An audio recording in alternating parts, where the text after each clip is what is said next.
मारा गया था। ये एक खंडहर हो चुका मंदिर है जिसके चारों ओर घना जंगल फैला हुआ है।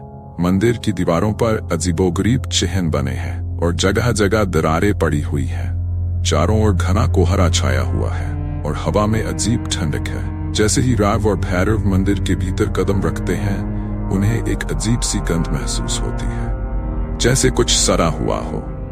मंदिर के बीचों बीच एक पुराना पत्थर का वेदी स्थान है जिस पर रक्त के धब्बे अब भी साफ नजर आते हैं। भैरव बताता है ये वही जगह है जहां मुंजिया की आत्मा को कैद किया गया था। राघव ध्यान से मंदिर के हर कोने को देखता है, लेकिन उसके दिल में अजीब सा डर समा रहा है। तभी अचानक मंदिर के अंधेरे कोने से एक धीमी पर गूंजती हुई हंसी सुनाई देती है। राघव घबराकर पीछे मुड़ता है, लेकिन वहां कोई नहीं होता। भैरव ने राघव को चेताया कि मुंजिया की आत्मा अभी भी इस जगह में कैद है। जैसे ही वे दोनों वेदी स्थान के पास खड़े होते हैं, अचानक हवा और ठंडी हो जाती है और राघव को ऐसा महसूस होता है जैसे कोई उसकी तरफ देख रहा हो। चारों ओर घनी धुंध छा जाती है और राघव को दूर से किसी के पैरों की आवाज सुनाई देती है। राघव की टॉर्च अचानक झपकने लगती है और मंदिर की दीवारों पर परछाइयां दौड़ने लगती है। उसे साफ महसूस होता है कि मुंजिया अब भी वहीं मौजूद है, उसकी हरकतों पर नजर रखे हुए। भैरव घबराए स्वर में कहता है, मुंजिया अब जाग चुका है, हमें जल्दी कुछ करना होगा, वरना वह हमें यहाँ से जीवित नहीं जाने देगा। भैरव बताता है कि मुंजिया का असली नाम महाकाल था, जो एक शक्तिशाली तांत्रिक था। वह तंत्र मंत्र में सिद्ध था, लेकिन गांव के कुछ लोगों ने उसकी शक्तियों का गलत इस्तेमाल किया। जब उसने विरोध किया तो गांव वालों ने उसे मार डाला और उसकी आत्मा को इस मंदिर में कैद कर दिया। मरते समय मुंजिया ने गांव वालों को श्राप दिया था कि उसकी आत्मा कभी शांति नहीं पाएगी और वह एक दिन लौटकर अपनी बदला लेगा। मंदिर के भीतर अचानक जोरदार आवाजें शुरू हो जाती हैं। राघव और भैरव को लगने लगता है कि जैसे पूरी इमारत हिल रही हो। दीवारों से खून की धाराएं बहने लगती हैं और हवा में चीखें गूंजने लगती हैं। राघव की नजर वेदी स्थान पर जाती है, जहां से धीरे धीरे धुआं उठ रहा होता है। धुएं के बीच से मुंजिया की भयानक आकृति उभरती है। उसकी लाल जलती आंखें, लंबे नुकीले नाखून और काले कपड़ों में लिपटी भयानक आकृति। उसकी उपस्थिति से पूरे मंदिर का माहौल और भयानक हो जाता है। मुंजिया की चीख से पूरा जंगल गूंज उठता है और उसकी आवाज सीधा राघव के दिल में उतरती है। उन्हें धीरे धीरे उनकी ओर बढ़ने लगता है। उसकी आंखें राघव पर टिकी होती हैं।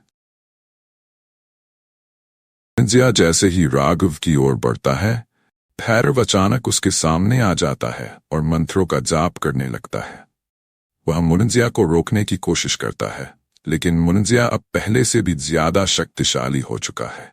वह अपने हाथ से हवा में कुछ संकेत बनाता है और भैरव की आवाज अचानक बंद हो जाती है। भैरव के शरीर में अचानक से झटके आने लगते हैं और वह जमीन पर गिर पड़ता है। राघव चीखकर भैरव की तरफ भागता है, लेकिन मुंजिया ने उसे अपनी शक्तियों से जकड़ लिया है। राघव कुछ नहीं कर पाता और उसे अपनी आंखों के सामने भैरव की मौत होते हुए देखना पड़ता है। मुंजिया अब सीधे राघव की ओर बढ़ता है। राघव के हाथ पैर सुन्न हो जाते हैं और वह मुंजिया की ताकत के सामने कमजोर महसूस करता है। उसकी आंखों के सामने सब कुछ धुंधला होने लगता है और वह बेहोश होकर गिर जाता है। जब राघव होश में आता है, वह खुद को एक अजीब से स्थान पर पाता है। वह अभी भी जंगल के भीतर है, लेकिन उसके आसपास एक रहस्यमय औरत खड़ी होती है जिसने सफेद कपड़े पहने हुए हैं। वह औरत राघव की ओर देखकर मुस्कुराती है, लेकिन उसकी मुस्कान में कुछ डरावना है।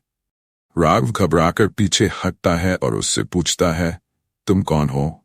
औरत धीरे धीरे कहती है, मैं वही हूं जो तुम्हें इस जंगल से बाहर निकाल सकती है, लेकिन पहले तुम्हें मेरे कुछ सवालों के जवाब देने होंगे।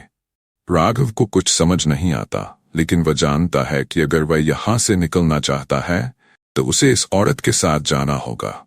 लेकिन उसकी आंखों में कुछ ऐसा है जो राघव को और भी बेचैन कर देता है। जैसे ही राघव उस औरत के सवालों का जवाब देने के लिए तैयार होता है, अचानक जंगल में एक जोरदार चीख सुनाई देती है। वह चीख इतनी तेज होती है कि राघव और वह औरत दोनों सहम जाते हैं। औरत घबराकर पीछे हटती है और कहती है, वह आ रहा है, अब समय बहुत कम है। राघव के चेहरे पर डर और आशंका साफ झलकने लगती है। वह जानता है कि मुंजिया अब उसके और भी करीब है और समय उसके हाथ से फिसलता जा रहा है। क्या राघव इस रहस्यमयी औरत की मदद से मुंजिया से बच पाएगा, या वह भी उसी तरह मुंजिया का शिकार बनेगा जैसे भैरव और अन्य गांव वाले बने थे? जानकारी बने जल्दी का मुंजिया एपिसोड 3 के साथ।